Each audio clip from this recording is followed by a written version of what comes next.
Dr. Kale had seen many things during his 20 years serving aboard the Meridian Outpost, a remote medical station orbiting the trade routes between the Terran colonies and the Outer Rim worlds. He had treated species from 100 different star systems, mended wounds that would have killed humans 3 times over, and learned to navigate the complex web of galactic medical ethics that varied wildly from culture to culture, but he had never quite gotten used to the practice of abandonment.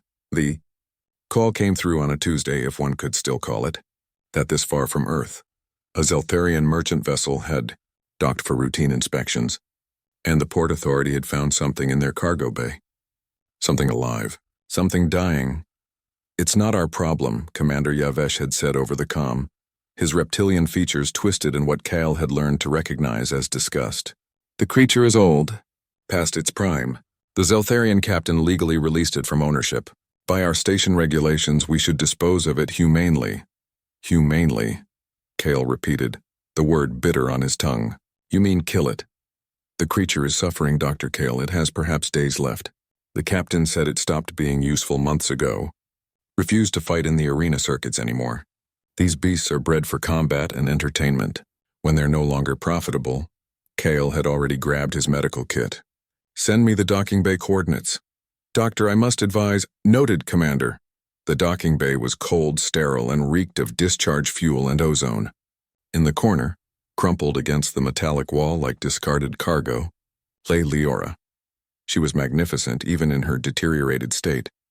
The alien leopard beast was easily 3 meters long from nose to tail, her fur a cascade of bioluminescent spots that flickered weakly against midnight blue skin. 6 powerful legs that had once carried her through arena fights across a dozen worlds now trembled with exhaustion.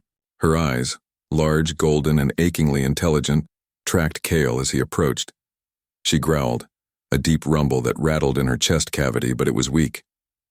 "A warning without teeth." "Easy," Kyle said softly, kneeling just outside her striking range.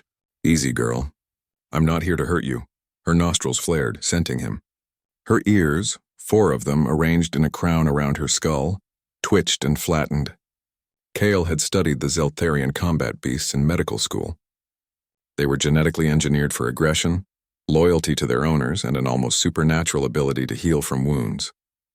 But they were also intelligent, far more than most species gave them credit for, and they remembered kindness.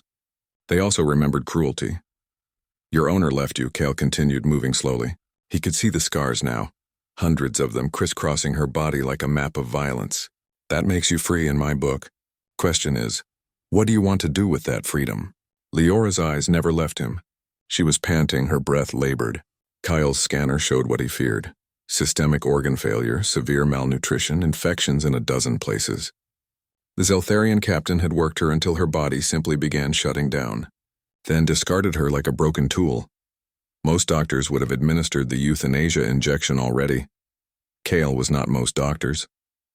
"I'm going to help you," he said, opening his kit. "If you'll let me, but I need you to trust me just a little." "Can you do that?" For a long moment, nothing.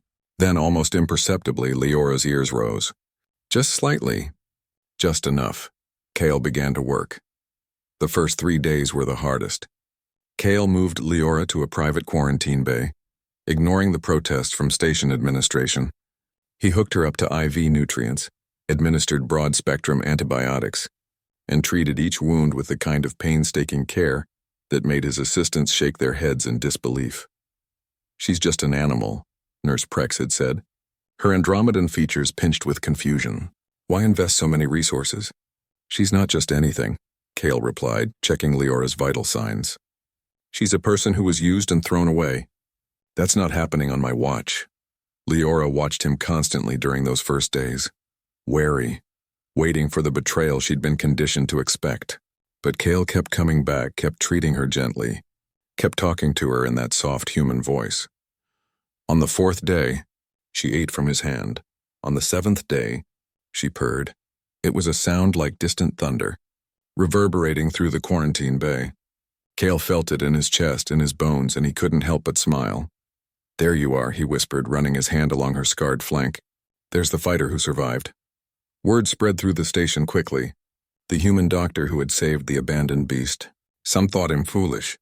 others sentimental, but more began to come to the quarantine bay, curious to see the creature that had been deemed worthless now thriving under Kale's care.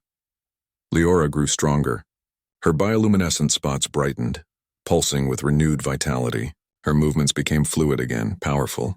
The organ failure reversed as her body, built to heal, finally had the resources it needed.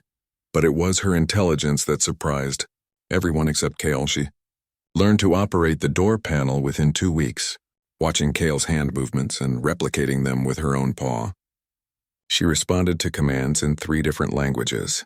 She even began to differentiate between friendly staff and those who had advocated for her destruction, offering the latter nothing but cold stares. "She's been aware this whole time," Kyle explained to Commander Yavesh, who had come to see the miracle for himself, aware of every slight, every cruelty. "These beasts aren't mindless weapons. They're sentient beings who've been enslaved." The commander's scales rippled, his species equivalent of a frown. "This complicates things, Dr. Kale. If she's truly sentient by galactic legal standards, then she was never property to begin with," Kale finished. "She was a slave, and slavery is illegal under Galactic Council law." The implications spread like wildfire. Within a month, Kale's actions had sparked something unexpected. Other retired combat beasts began arriving at Meridian Outpost, brought by smugglers, freed by sympathetic handlers, even released by owners who suddenly feared prosecution. The quarantine bay became a sanctuary, and Leora became their guardian. She took to protecting the younger, more traumatized beasts with fierce devotion. She communicated with them in ways Kale couldn't fully understand: body language, subsonic vibrations, perhaps something more. Under her guidance, they healed not just physically, but emotionally. Kale watched her one evening, surrounded by a half-dozen rescued creatures, grooming them with gentle precision. This old beast who had been deemed worthless and left to die had become a mother to the broken. "You never needed rescuing, did you?" Kale said softly. "You just needed someone to see you." Leora turned her golden eyes to him, and in them Kale saw something profound. Gratitude, yes, but also recognition. An acknowledgement between equals. She approached him slowly, pressed her massive head against his chest, and purred that thunderous purr. In that moment, Dr. Kale understood what it truly meant to be human, not superior, not separate, but connected. Capable of choosing compassion even when the galaxy said it wasn't profitable, wasn't logical, wasn't worth the effort. Sometimes, being human meant simply refusing to look away, and sometimes that refusal changed everything.